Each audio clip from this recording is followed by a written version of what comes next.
Cualquier reo, por cualquier delito, puede ser indultado.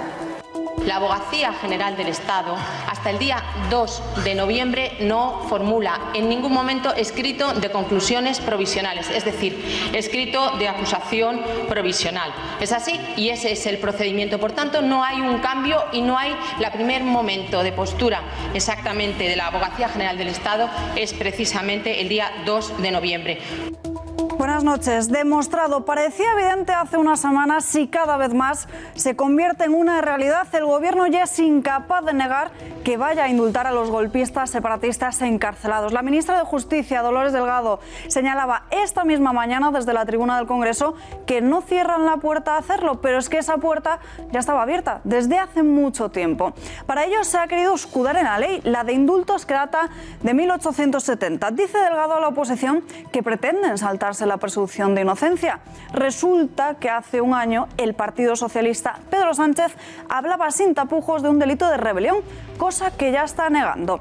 Desde la misma moción de censura contra Mariano Rajoy, el acercamiento de los políticos golpistas a las cárceles catalanas, los presupuestos generales del Estado, el reparto del Poder Judicial, todo ello se ha hecho pensando en cómo beneficiar a sus socios independentistas. Hace tiempo que Sánchez ya no esconde lo más mínimo su intención de seguir en la Moncloa, aunque sea pagando el precio de vender un poco más la maltrecha nación española. Más noticias en nuestro sumario.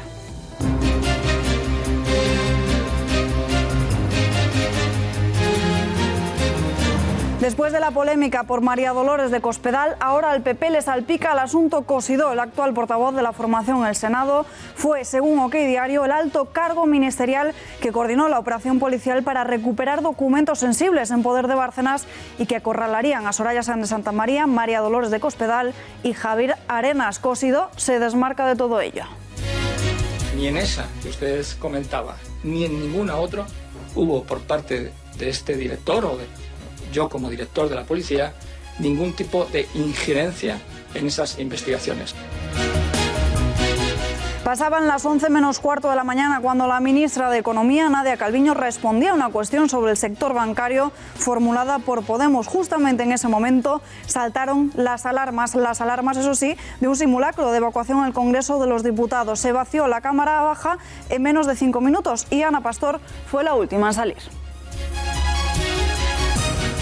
Polémica sobre la intención del Gobierno de querer prohibir en 2040 la venta y matriculación de vehículos de combustión. En el sector del automóvil se muestran muy enfadados por lo que esta decisión puede suponer y el presidente del Gobierno dice que hay que ser muy valiente y prudente para querer combatir la contaminación.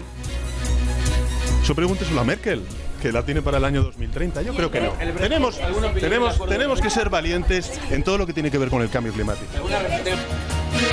Iñaki Urdangarín ha decidido finalmente recurrir en amparo al Tribunal Constitucional por vulneración de derechos la condena a 5 años y 10 meses de cárcel que le impuso el Supremo por el caso Nos. También ha solicitado que suspenda la ejecución de su pena y ser, por tanto, excarcelado mientras estudia a fondo el asunto.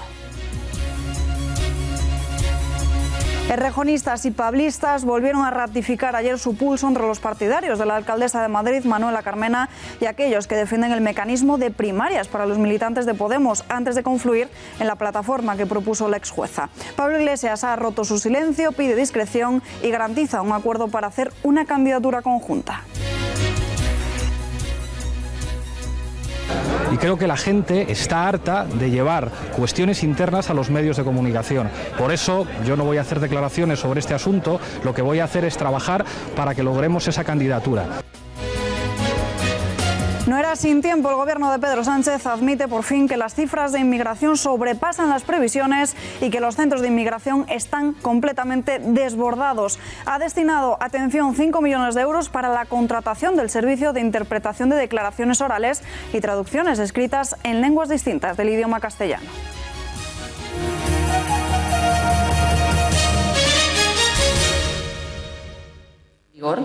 Señala que cualquier reo, repito, cualquier reo, por cualquier delito, puede ser indultado. Es decir, la actual ley de indultos, por ejemplo, no establece excepciones. Pedro Sánchez ya tiene en su mano indultar a los golpistas encarcelados del procés separatista. El juicio oral en el Tribunal Supremo no va a comenzar hasta dentro de unos meses y después de que la Fiscalía, la Abogacía del Estado y la acusación particular hayan presentado sus escritos de acusación y petición de penas. El Gobierno podría conceder el indulto si el alto tribunal les condena como responsables y, según el medio de OK Diario, el Gobierno ha dado un paso más al buscar expertos que rechacen la prohibición por ley de este indulto. Los socialistas, junto a los nacionalistas vascos y el separatismo, han votado este martes en la Comisión de Justicia a favor de iniciar una ronda de consultas con estos expertos que se pronuncien sobre la oportunidad o no de revisar esta medida de gracia. Ustedes parten de una premisa equivocada, o malintencionada o por desconocimiento.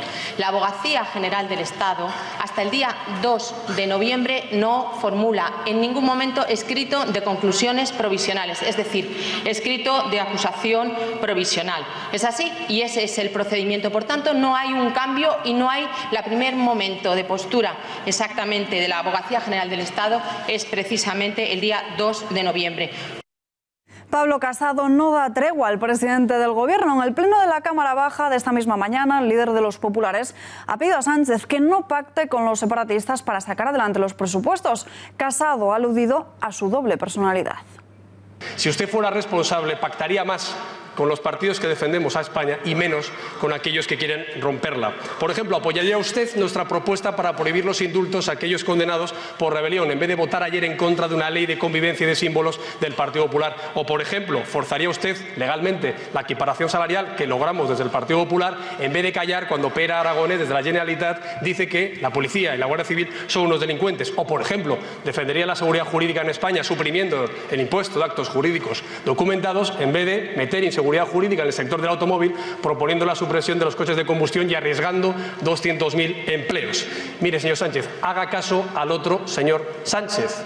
Si usted, desde la moderación, el diálogo, el sentido común y el respeto, está dispuesto a sentarse con el Gobierno para mejorar esta propuesta de presupuestos, nosotros, desde luego, le tendemos la mano. Ahora bien, yo le digo una cosa, señor Casado, si usted continúa con la oposición de gesticulación y no hace una oposición útil con sentido de Estado, lo pagará en las urnas. Tengo todavía 4 meses, según el cronómetro del Partido Popular, para poder presentar los presupuestos. Pero no se preocupe.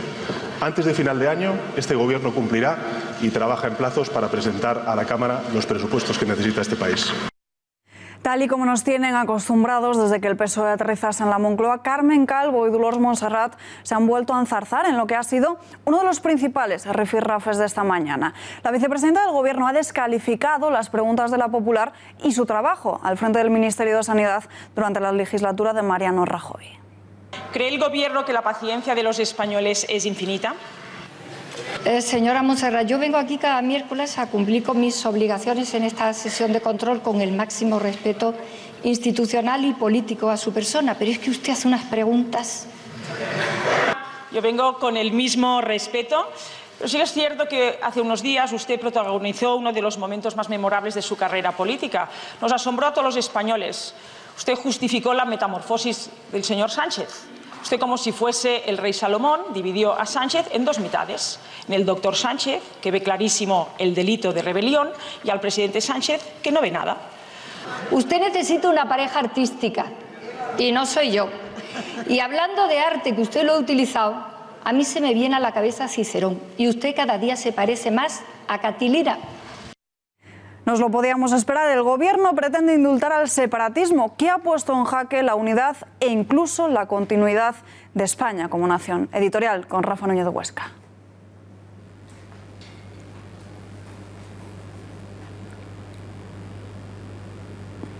El hecho de que fuera previsible no deja de ser grave. El Gobierno de España no descarta, y esta es la noticia, indultar a los presos separatistas. Recuerden que son políticos acusados de delitos gravísimos contra el orden constitucional, contra la democracia, contra la convivencia, contra la paz social, contra la unidad de una nación varias veces secular. Hoy, la ministra de Justicia ha sorteado la cuestión en las Cortes Generales, ya lo han visto, respondiendo vaguedades y aludiendo a que aún no existe una sentencia firme. Si tal y como parece el Gobierno está planeando regalar la impunidad a los golpistas, la democracia española quedará gravemente herida. La justicia dejará de serlo y, lo peor, se lanzará un mensaje a cuantos exaltados quieran rebelarse contra el Estado. Y el mensaje sería: les saldrá a ustedes gratis. España perdería, si esto finalmente acabara confirmándose, el derecho a llamarse Estado de Derecho. España, en fin, demostraría no haber aprendido en 40 años que no se puede vencer al separatismo con concesiones, que, en definitiva, no se puede contentar a quien no se quiere contentar. Y tampoco se puede contentar a todos. Gracias, Rafa.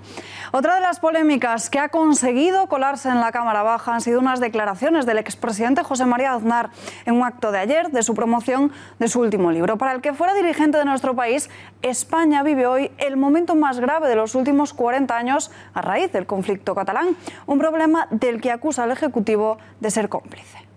Es muy difícil explicar lo que ocurre en España cuando te preguntan, por ejemplo, por el Gobierno de España. Porque tú dices, no, el Gobierno de España, ¿quién lo forma? Lo forma un partido minoritario apoyado por radicales antisistema y por los secesionistas. Y todos juntos han decidido que quieren poner boca abajo el orden constitucional de España. Y claro, que el Gobierno de España esté aprobado y sea cómplice de los que quieren acabar con España es la situación más grave que uno puede imaginar políticamente. Palabras que, como decíamos, no han pasado indiferentes para el Partido Socialista y que han sido objeto de críticas en el Pleno. Para la bancada del Gobierno, ellos han defendido en todo momento la Carta Constitucional sin titubeo alguno, por lo que piden al Partido Popular decoro. Mire, yo creo que hay que tener un mínimo de respeto constitucional. Si alguien ha defendido la legalidad y la Constitución en este país ha sido el Partido Socialista, lo ha hecho de hace 40 años y lo ha hecho de muchas maneras.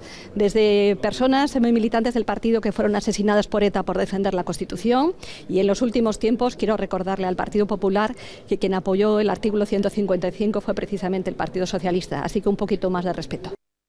No ha sido Robles la única socialista que se ha mostrado enfadada con este asunto. También lo ha hecho el diputado José María Barreda, quien califica estas acusaciones de barbaridades. Vean. Qué barbaridad. Puestos a decir barbaridades ya son capaces de decir cualquier cosa. No merece la pena. Analizamos todo lo acontecido en el Congreso de los Diputados con el periodista de lainformación.com, Fernando Valls. Fernando, muy buenas noches. Hola, ¿qué tal? Buenas noches. ¿En qué situación queda el Gobierno tras reconocer que ni mucho menos descarta indultar a los políticos golpistas catalanes? Bueno, pues el Gobierno queda en una situación de debilidad. Claro, es que gobernar con 84 diputados no es nada fácil, eso lo sabían, pero sí que esperaban un poquito más de colaboración con los partidos que le auparon a Pedro Sánchez a la Moncloa. Yo creo que el Gobierno va a tener que seguir remando bastante a contracorriente en los próximos meses si quiere sacar todas las medidas que tiene previsto sacar. Y es que, como hemos visto, los reales decretos también le está costando bastante. Por lo tanto, en definitiva, la situación del Gobierno sigue siendo muy delicada y muy comprometedora de cara a la estabilidad que necesita este país. La propia ministra Delgado también ha dicho que no hay cambios en la abogacía del Estado. ¿Es creíble que presuma de no politizar a la justicia después del apaño perpetrado con Partido Popular y con Podemos? Bueno, pues evidentemente no es nada creíble que el partido que en la oposición defendía acabar con la politización de la justicia, cuando llega al Gobierno, pues haga exactamente lo mismo que han venido haciendo los dos partidos mayoritarios en los últimos años. Yo creo que el pacto que ha llegado a cabo, que han firmado PP, PSOE y Podemos para repartirse de nuevo los puestos del CGPJ, deja muy mal lugar a un partido que venía a regenerar la política, a dos partidos evidentemente que venía a regenerar la política, y a un presidente que cuando era Pedro Sánchez prometía cosas diferentes. Una cosa parece clara, Sánchez va a tener muy difícil sacudirse el estigma del apoyo separatista. Todo lo que ha ocurrido en España desde la moción de censura contra Rajoy es parte de un pacto de Sánchez con el separatismo, el nombramiento de jueces, el acercamiento de presos golpistas, el posible indulto. Bueno, yo no creo que hubiera un pacto, al menos escrito, de palabra entre Pedro Sánchez candidato a la moción de censura y los independentistas, pero sí evidentemente está habiendo gestos, está habiendo declaraciones muy favorables hacia un posible indulto o hacia una mejora de la situación procesal de los presos, de los políticos en prisión de Cataluña. Yo creo que no veremos indulto porque creo que hay una sensibilidad importante en el gobierno que defienden no llevar a cabo esos indultos, pero sí veremos gestos. Y como hoy ha dicho el presidente del gobierno en la sesión de control, todavía tiene 4 meses por delante para solucionar el tema presupuestario, que es lo que realmente preocupa al gobierno y lo que daría estabilidad para completar la legislatura. ¿Está más cerca Sánchez de aprobar los presupuestos tal y como han presumido esta misma mañana en el gobierno? Bueno, yo creo que está bastante lejos ahora mismo, como ha quedado demostrado hoy en la intervención, sobre todo de Esquerra Republicana, de Joan Tardá. Aún así, lo que me dicen a mí en el gobierno es que todavía queda tiempo, todavía queda partido, y me recuerdan que el gobierno, los más de 10 reales decretos que ha sacado adelante, los ha sacado con el mismo procedimiento. Es decir, los partidos independentistas oponiéndose en un principio a la aprobación del Real Decreto y finalmente a última hora cediendo. Por lo tanto, se podría decir que el gobierno espera o aspira a aprobar los presupuestos in extremis y no descartan irse al mes de abril como ocurrió en los de este año. Fernando, gracias y muy buenas noches. Gracias a vosotros y buenas noches. Que a Pedro Sánchez le gusta mucho volar en el avión presidencial no es ninguna novedad, pero hasta un cierto límite. Y es que el Ejecutivo socialista se ha gastado ya toda la partida presupuestaria destinada a pagar las dietas de los tripulantes del Falcon presidencial y los vuelos del llamado Grupo 45 del Ejército del Aire. Según Voz Populi, así consta en una instrucción que el Ministerio de Defensa ha enviado a todos los ministerios el pasado 31 de octubre. El crédito consignado en los presupuestos generales a la llamada indemnización por servicio en concepto de dietas o traslados era, atención, de 95.000 euros para este mismo 2018. El Partido Popular se ha hartado de que el presidente haga tanto uso del avión y es por ello que va a pedir información sobre los gastos de sus viajes. Quieren conocer a cuánto ascienden las facturas de desplazamientos en medios oficiales. Vamos a pedir explicaciones, pero presentaremos una batería de preguntas, a ver si en esta ocasión tenemos más suerte y no nos declaran secreto esta información, si no nos la declaran secreto oficial. En todo caso, nos parece, pues creo que lo que le puede parecer a cualquier español, que es absolutamente intolerable que para un desplazamiento de menos de 200 kilómetros desde Madrid movilice hasta 3 aeronaves, un Airbus, un Falcon y un helicóptero, ¿no? Esto demuestra una vez más el abuso que hace de los medios públicos el señor Sánchez en su perpetua campaña electoral, ¿no? Como saben, 2040 es la fecha que se plantea en el Ejecutivo para que no se matriculen ni se vendan más coches de diésel ni gasolina. Mientras Sánchez dice que hay que ser muy valiente para tomar estas medidas, él hace un uso más que habitual del avión, como si el Falcon contaminase precisamente poco. Pero ¿qué les parece a los ciudadanos la guerra del Gobierno contra los vehículos de combustión? Nuestra compañera Marina Vidal ha salido a las calles a preguntarlo. Esto es lo que le han dicho. Pues una vergüenza. No me parece bien. Es muy fácil aportar soluciones cargando el bolsillo de los demás. Lo veo muy mal, y que no se va a poder hacer como ellos tan pronto quieren, afortunadamente. Pues bueno, que al final en el futuro todos acabaremos igual, acabando con coches eléctricos. A mí muy mal, no me gusta nada y me han perjudicado en mi trabajo. Bueno, a largo tiempo parece una cosa razonable, pero no tan inmediata. Pues fatal, la verdad, que yo tengo un coche diésel y me parece muy mal. Contra el cambio climático que dicen, ¿no? Entonces, si es con ese objetivo, pues sí, no me parece mal. Pues me parece que es una confusión total. Madrid necesita otras medidas alternativas. ¿Dónde están los enchufes para poner los coches eléctricos? ¿Dónde están los precios de los coches eléctricos a un precio asequible para que la gente los pueda utilizar? Me parece una broma. Como acaban de ver, hay diversidad de opiniones, pero por lo general, la mayor parte de los ciudadanos se muestra insatisfecha y considera descabellada esta nueva iniciativa del Gobierno de Pedro Sánchez. Más problemas para el Gobierno. Parece que ya es líder en algo. En eludir impuestos, la secretaria de Estado de Educación y presidenta del Consejo Superior de Deportes, María José Rienda Contreras, utilizó una sociedad instrumental para cobrar sus derechos de imagen durante los últimos 8 años de su etapa como deportista. Se trata de una práctica prohibida por la agencia tributaria y reprobada por el presidente del Gobierno, por el propio Pedro Sánchez. Mediante esta artimaña fiscal declaró ingresos por valor de al menos 1,5 millones de euros, casi 1,5 millones, 1,4 exactamente. Rienda afirma no tener ninguna cuenta pendiente y estar muy tranquila. No se ha escondido por parte mía ningún tipo de información, no existe ninguna empresa instrumental, no ha habido evasión de impuestos en ningún momento, igual que cualquier otra empresa que existe hoy en día. Ante la publicación de estas informaciones que apuntan al uso de una sociedad instrumental para eludir impuestos, el ministro de Cultura y Deporte ha saltado a la palestra para defender a Rienda. Eso de sociedad instrumental lo dirá usted. Lo dice el periódico El Mundo. Ah, sí, efectivamente. Ella dará las explicaciones y sí confío en ella. ¿Ha hablado con ella? Claro. ¿Y confía en ella? ¿Se cree lo que dice? Claro que sí. Esta se suma a la lista de polémicas socialistas sobre las que el Ejecutivo debería responder, a pesar de que luego eviten dar la cara en el Partido Popular y en Ciudadanos exigirán, dicen, las explicaciones oportunas. Lo que vamos a pedir va a ser su comparecencia, que nos explique si es verdad lo que se dice. Pues tendrá que dar explicaciones, pediremos explicaciones y a raíz de las explicaciones que dé, pues veremos qué decisiones y qué responsabilidades políticas exigimos, pero tiene que dar explicaciones, sin duda.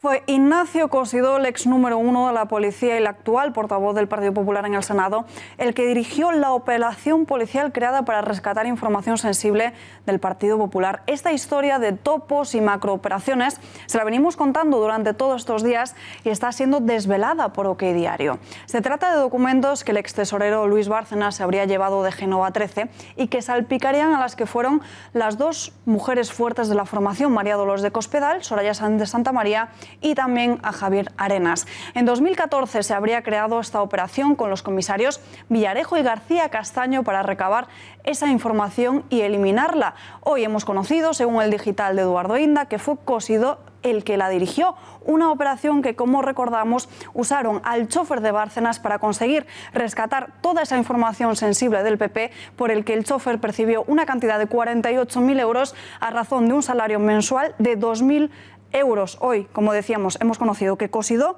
dirigió esta operación. Mientras tanto, él lo niega todo.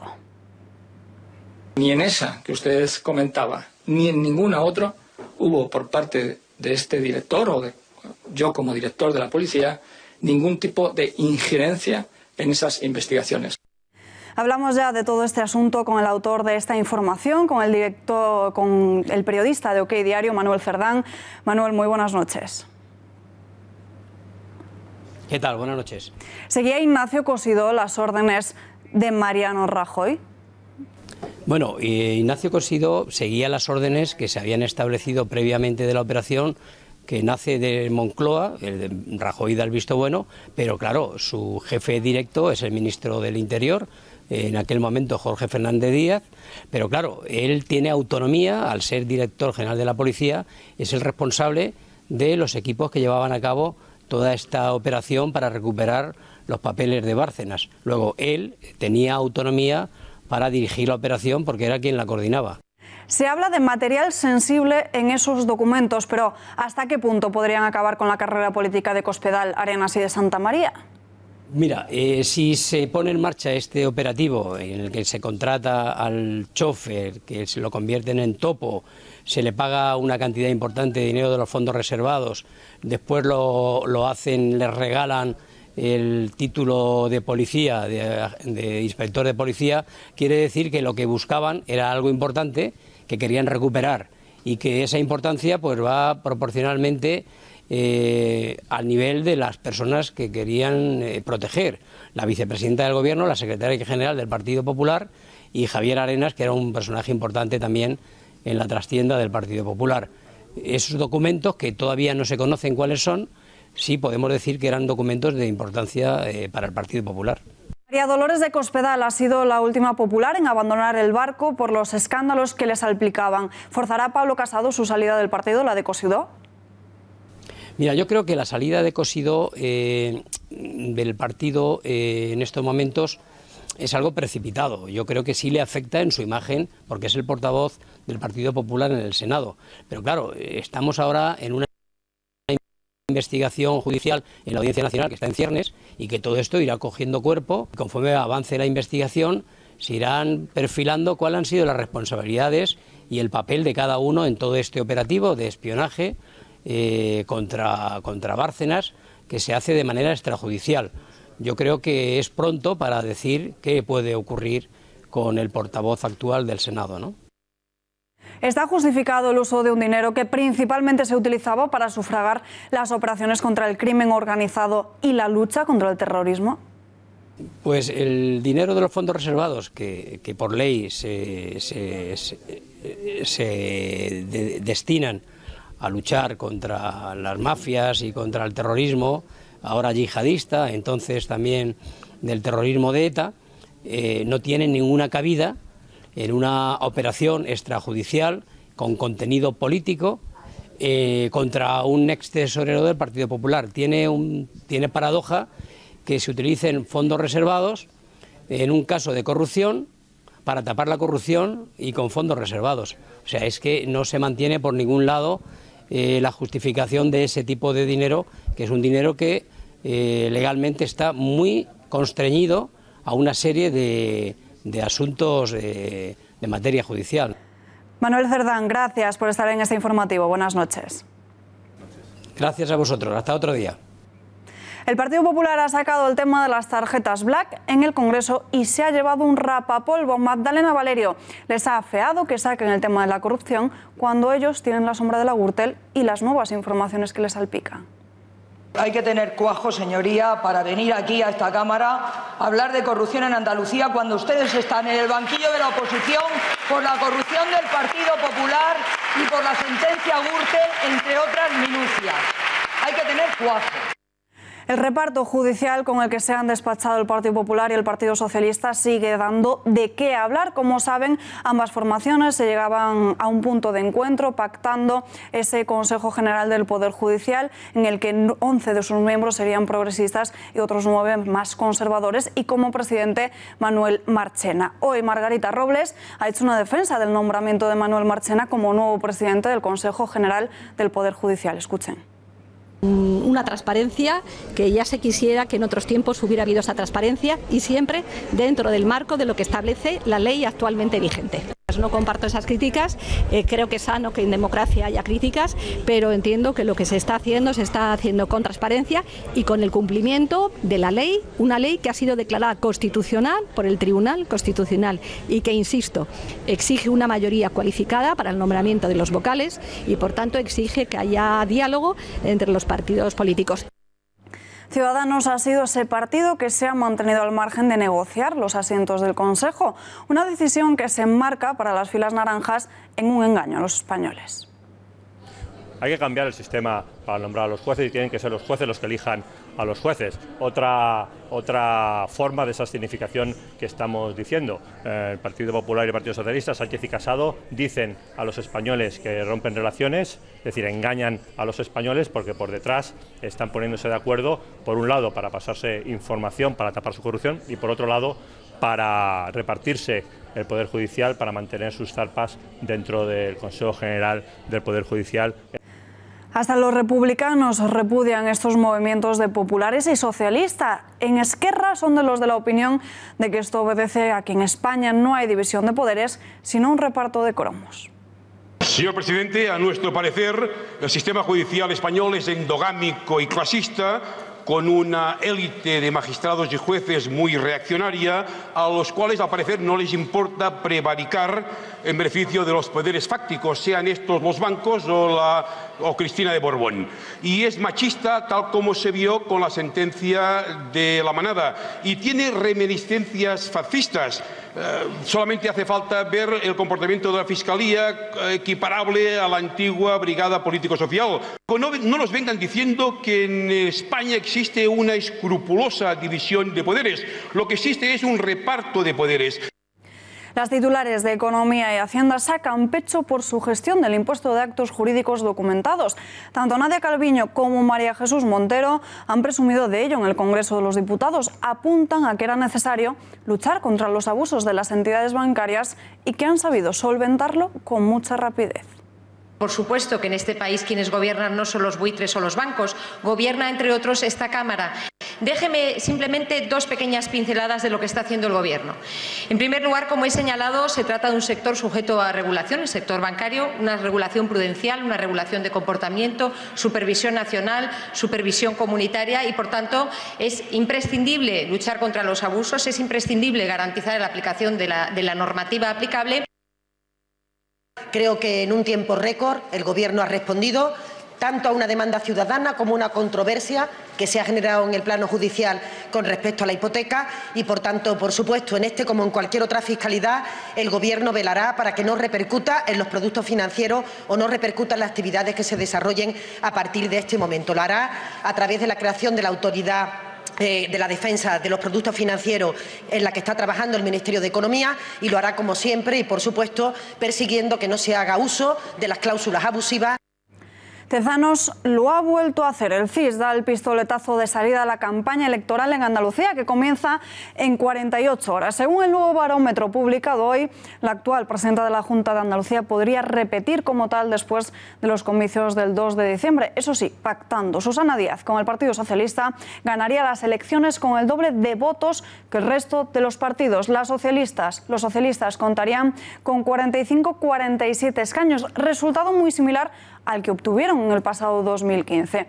Empate técnico entre el Partido Popular y Ciudadanos. Respectivamente, este CIS les otorga un 18,66% y un 18,55% de respaldo en estas urnas, por lo que ambas formaciones se moverían en una horquilla de entre 20 y 22 asientos en el Parlamento andaluz. Por su parte, Podemos se quedaría en 20 escaños, los mismos que obtuvo en 2014. Es decir, las filas moradas se mantienen. Y atención, porque el fenómeno Vox llega también a Andalucía. El CIS les otorga un escaño. Hacemos un repaso de los porcentajes que otorga el CIS. El Partido Socialista, 37,4%, con 45-47 diputados.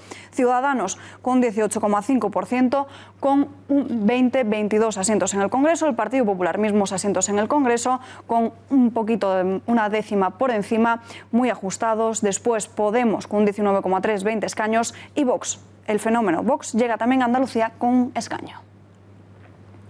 Y el Partido Socialista ha preferido no venirse arriba con estos datos. Dicen que los únicos válidos son los que salgan de las urnas el próximo 2 de diciembre. Bueno, yo lo que creo es que hay que tratar siempre con respeto a las encuestas, cuando nos dan amplia victoria y cuando no. Hay que tratarlas con respeto, pero las encuestas siempre son mejor que te den buenos resultados, ¿no? Pero la mejor encuesta y la única encuesta válida es la del día de las elecciones. Para el Partido Popular, estos números no se corresponden a la realidad. A las filas de Juanma Moreno no le salen las cuentas y esperan que Tezanos dimita el mismo día de las elecciones. En Ciudadanos, por su parte, creen que a estos no les importan en absoluto los andaluces. Bueno, simplemente decir que espero que si no se produce ese resultado, el director del CIS dimita, porque vamos, a mí no me salen esas cuentas por ningún lado. Pero bueno, ya la veremos el día 2. No, las que manejamos son bastante mejores que las que están dando. Y ¿En qué posición les deja?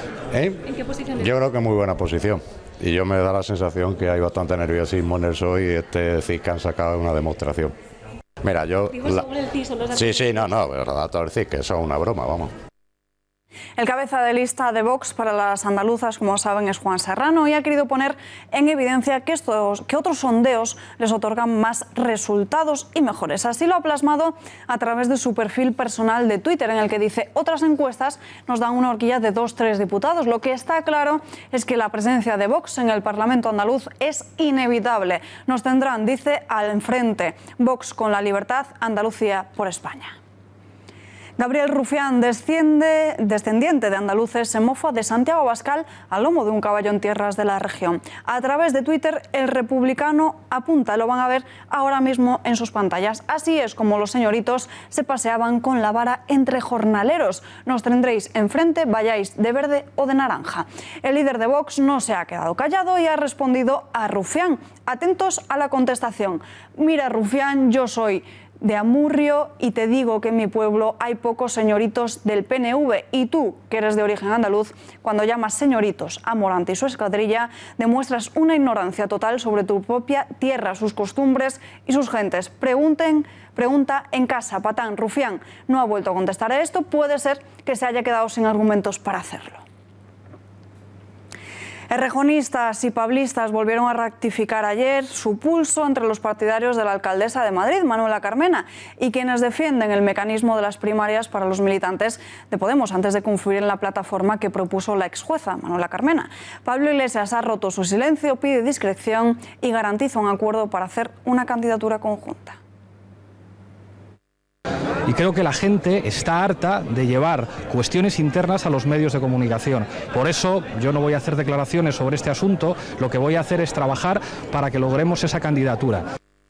Más leña al fuego. Carolina Vescanza crítica con Iglesias separada de la dirección, que abandonará en breve su escaño. Ha señalado que en la formación no sobra nadie. Se muestra desconcertada, eso sí, ante la suspensión de los concejales. Que nosotros nos parezcamos a nuestro país. Y nuestro país es un país diverso, plural, con muchas voces, en donde no sobra nadie. En este proceso de cambio político no sobra nadie. Y eso yo creo que tiene que ser el norte que señalan todas las brújulas de las direcciones políticas de Podemos. En Podemos no sobra nadie. No sobra ninguna persona, ninguna compañera, ningún compañero, y que lo que tenemos que hacer es sumar y remar en la misma dirección. Rafael Mayoral insiste que en Podemos se pasa por primarias. El diputado apunta a una candidatura de unidad. Bueno, yo creo que habrá una candidatura a Unidad Popular en Madrid, sin duda. ¿Pero obligarán a los exconcejales a presentarse a las primarias? No, no se trata de obligar a nadie, se trata de que en el ADN de Podemos, los que militamos en Podemos creemos que los cargos públicos tienen que pasar por primarias. Y abrimos ya nuestra habitual sección de la lupa de Rafa Núñez Huesca. Rafa, muy buenas noches de nuevo. Muy buenas noches, Alba. Bueno, la polémica que ha surgido en La Rioja por querer equiparar el castellano al euskera parece que no es la única. No es la única y te vas a sorprender, y los espectadores también se van a sorprender, porque de las 17 comunidades autónomas que en nuestro país solo hay 2 que no tienen ningún conflicto lingüístico de ningún tipo. Alba, ¿tú sabrías decirme cuáles son? Dímelas. Estas 2 comunidades que no tienen conflictos lingüísticos. Una de ellas me la has comentado esta tarde y te puedes creer que no me acuerdo, Castilla y León, ¿puede ser? Castilla-La Mancha. Eso es. Y la otra es esta que pisamos, Madrid. Las otras, en mayor o menor medida, en algunas como Cataluña, un conflicto tremendo, y en otras, como por ejemplo Murcia, simplemente existe lenguas alternativas al castellano, que en realidad son derivaciones del castellano, derivaciones a su vez del latín, que no generan ningún conflicto, pero que ahí están. Si les parece, vamos a hacer un análisis con cierta profundidad, viendo el mapa nacional de España y yendo comunidad autónoma por comunidad autónoma. Vamos a ver si podemos verlo. Por ahí ven el mapa de España, y estas son las Islas Canarias, donde decirles que además del idioma español existe el silbo gomero, que es una forma de silbar para que los habitantes de esta isla se entiendan entre ellos en grandes distancias, que se estudia desde el año 1999 en los colegios de la isla de La Gomera. Aunque no se lo crean, esto está ocurriendo en Canarias. Esto con respecto a las Islas Afortunadas. Vamos a la siguiente autonomía, que son las Islas Baleares. Bueno, ya saben ustedes que Francina Armengol, que es del Partido Socialista de les Illes Balears, en coalición con MES, se fija en la política lingüística de Cataluña. En Baleares no se habla balear, ni mallorquín, ni menorquín, ni vicenco, se habla catalán, y además así lo recoge su Estatuto de Autonomía. Un estatuto que está cercenando algunas libertades, sobre todo a la hora de acceder a los puestos de la administración pública, imponiendo el catalán ya no solo en las empresas públicas, como digo, sino también en la educación, mirándose, como siempre, a Cataluña. Vamos con la siguiente. Esto es Andalucía. En Andalucía, aunque ustedes se rían, hay algunos grupos, afortunadamente muy minoritarios, que consideran el idioma andaluz, así, sin ese, un idioma propio, con un contenido propio. El acento. Es un acento para el resto de españoles, pero estos grupos nacionalistas, son todos grupos nacionalistas, consideran que tiene entidad de idioma propio. No sé si tenemos preparada una imagen del cuento del Principito, el famoso cuento del Principito, que un tal Juan Porras, que él mismo se dice a sí mismo y lo escribe Juan Porra, con H al final, ha escrito, ahí tienen ustedes, El Principito. En andaluz. En andaluz, es una versión fonética del castellano habitual, con el ceceo y con el seseo, pero trasladada a lo escrito. Esto, como digo, para algunos grupos nacionalistas es ya un idioma, y están pidiendo a la Junta que sea reconocido como tal y que se dé, con esas faltas de ortografía, en la educación pública de Andalucía.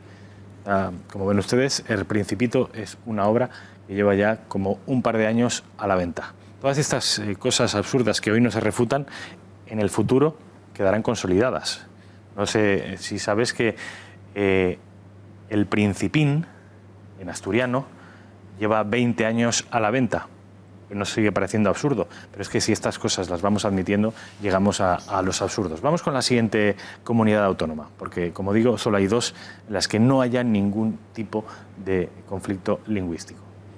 Es Extremadura. En Extremadura existe el castúo, que es la forma que los extremeños dicen que ellos hablan el español, pero además existe el extremeño, que sería una derivada del idioma asturleonés. Ahora veremos el idioma asturleonés, que pertenece, obviamente, según los asturianos, a Asturias, según los leoneses, a León, pero es un idioma que pasa por toda esa franja occidental, desde Asturias hacia abajo, pasando por Zamora, desde luego, y llegando a Extremadura, al norte de Extremadura, que hablarían el extremeño. Vamos con la siguiente comunidad autónoma.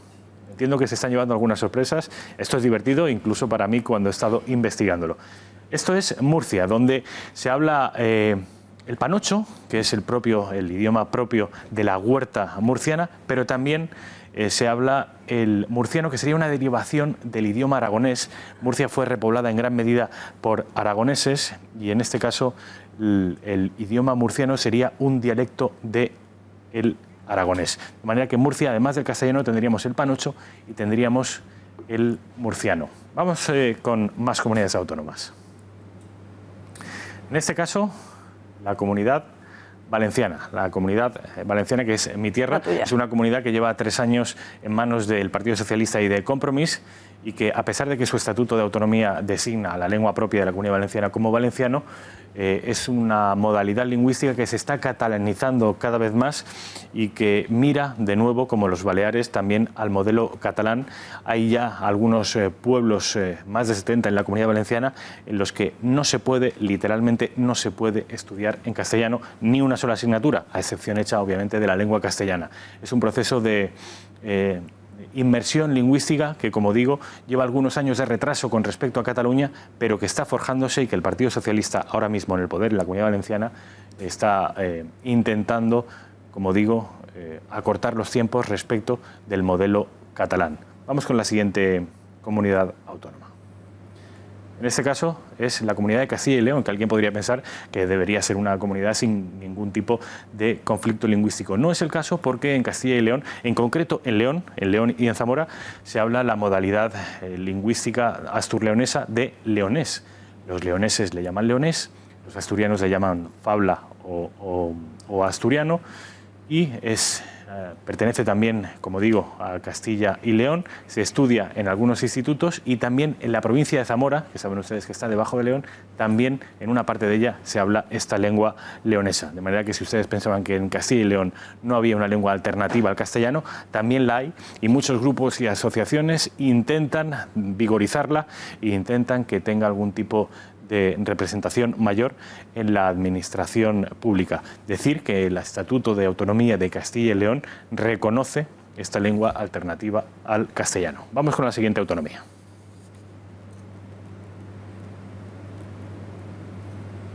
Parece que se ha quedado... Sí, se ha quedado pillado, pero ahora intentamos solucionarlos. ¿A cuál ibas, Rafa? Creo que vamos a ir a Aragón, efectivamente. Aragón es una de las 2 comunidades autónomas que en España no es que tengan un idioma, ni siquiera que tengan 2, sino que tienen 3, junto con Cataluña. Aragón tiene el idioma que les une al resto de españoles y al resto de pueblos de América, que es el español. Tiene en la franja oriental el catalán, que también es oficial en esta parte de Aragón, y además tiene lo que ellos llaman la fabla aragonesa, que sobre todo está perdiéndose, pero aún quedan alrededor de 25.000 hablantes, y que se concentra principalmente y sobre todo en el norte de la comunidad autónoma, en la provincia de Huesca. De manera que tendríamos aragonés, tendríamos catalán y tendríamos español. Las 3 están reconocidas en el Estatuto de Autonomía de Aragón. Vamos con la siguiente comunidad autónoma. En este caso, La Rioja, que es el motivo por el que estamos haciendo este análisis. Saben ustedes que el Estatuto de Autonomía de la Comunidad Autónoma de La Rioja, antes conocida como Logroño, va a incluir, si es que prospera la iniciativa del Partido Socialista riojano, que el euskera, junto con el castellano, sean las dos lenguas propias de La Rioja, a pesar de que La Rioja no cuente con ni un solo hablante de euskera. Estas son las cosas del Estado autonómico y de la babelización de nuestro sistema autonómico. La Rioja hablando en euskera. Vamos con la siguiente. En este caso vamos a ver la comunidad de... esto es Cantabria. Cantabria hay un idioma propio, según los nacionalistas cántabros, que se llama el cántabru, que sería también una suerte de asturleonés, algo así como modificado, y que, ojo, atención, el cántabru, normalmente adherido a los movimientos nacionalistas cántabros, se estudia en tercero de la ESO cuando los niños cántabros estudian la educación sobre el patrimonio de Cantabria. Estudian el cántabru de manera obligada en todos los institutos públicos de Cantabria. Eso tampoco lo sabían, seguramente. Pues no es la única comunidad autónoma con la que se van a llevar sorpresas. Creo que vamos ahora a Asturias, efectivamente, cuyo presidente socialista, Javier Fernández, es el que está impidiendo que el bable o el asturiano se haga oficial en los mismos términos y en las mismas condiciones que el castellano. Pero en el momento que, en mayo de 2019, dentro de unos meses, Javier Fernández abandone la presidencia del Principado y tome el relevo en el Partido Socialista, los sanchistas, los seguidores de Pedro Sánchez, quedará desnivelado el apoyo al bable y muy probablemente el Parlamento de Asturias elabore un nuevo estatuto de autonomía en el que incluya el bable, que en realidad son muchos bables, son más de una decena de hablas por todo el Principado de Asturias, lo haga oficial y equiparable en derechos y obligaciones al idioma castellano, generando seguramente un conflicto lingüístico que era en otros momentos absolutamente imprevisible, sobre todo teniendo en cuenta que estamos hablando de Asturias y no de una comunidad del antiguo Reino de Aragón. Vamos pues con Rafa, se nos acaba el tiempo y tenemos todavía que irnos a Cataluña. Si te parece, en otro momento, mañana, seguimos hablando de esto. Venga. Gracias. Buenas noches. Y Arran vuelve a señalar a Llarena. Lo ha hecho señalando la casa del magistrado que lleva la causa judicial contra el procés, atacando con pintura amarilla. Ha sido en su domicilio particular de Sant Cugat del Vallès. Arran lo ha mostrado a través de un vídeo en su cuenta de Twitter el acto cometido esta madrugada. En la grabación se ve como dos hombres lanzan botes de pintura amarilla contra la puerta y el interfono del portal. Y el portavoz del PDeCAT en el Congreso, Carles Campuzano, ha acusado a la derecha de no querer solucionar el conflicto catalán. Dice que su discurso solo sirve para meter el dedo en la herida. El lenguaje bélico y belicista que utilizan determinados dirigentes de la derecha española tan solo sirve para ahondar en el conflicto, en la búsqueda de solución. Me parece una enorme irresponsabilidad.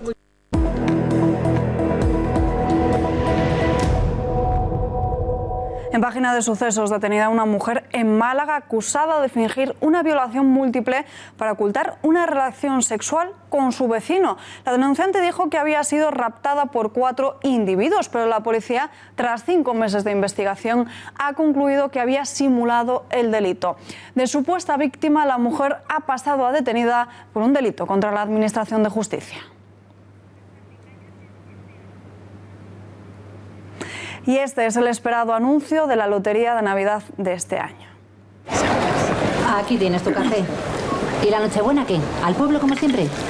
No creo. Vamos, que sigues enfadada con tu hermano. En esta ocasión, ese hombre que están viendo en sus pantallas se llama Juan y todos los 22 de diciembre les toca el gordo, solitario, de barrio, arisco y egoísta. Así es el protagonista del anuncio. Como si de una especie del clásico atrapado en el tiempo se tratase, vive en un continuo 22 de diciembre y ya sabe cuál es el décimo que tiene que comprar. Todos los años lo hace y cada vez compra más décimos, pero se da cuenta de que no es feliz y sigue sintiéndose solo. Al final se da cuenta de que la alegría compartida es mucho mejor. Hoy es el día de la marmota. Cefusa, empresa ganadera del grupo Fuertes, cumple 50 años apostando por el bienestar animal y por la protección del medio ambiente. Su actividad se centra en la cría y engorde de cerdo blanco e ibérico y también vacuno. La compañía, nacida en 1968, da empleo directo a más de 530 personas y su actividad empresarial genera más de 2.000 puestos de trabajo indirecto. Lleva invertidos más de 83 millones de euros en los últimos 5 años destinados a la modernización de su actividad, implementando los últimos avances científicos y tecnológicos a fin de optimizar su sistema de producción. Cefusa es muy consciente de que es una actividad que demanda continuamente una mayor especialización debido a las exigencias de un mercado que ya no solo se preocupa de la presentación o higiene del producto, sino que este haya salido también mediante sistemas que respeten aspectos tan cruciales como la conservación del medio ambiente y el propio bienestar de los animales durante su proceso de cría y engorde. Y nosotros nos hemos quedado sin tiempo para más, pero como siempre les dejamos con tiempos modernos y el mejor análisis y repaso de la actualidad política en El Gato al Agua. Hasta mañana.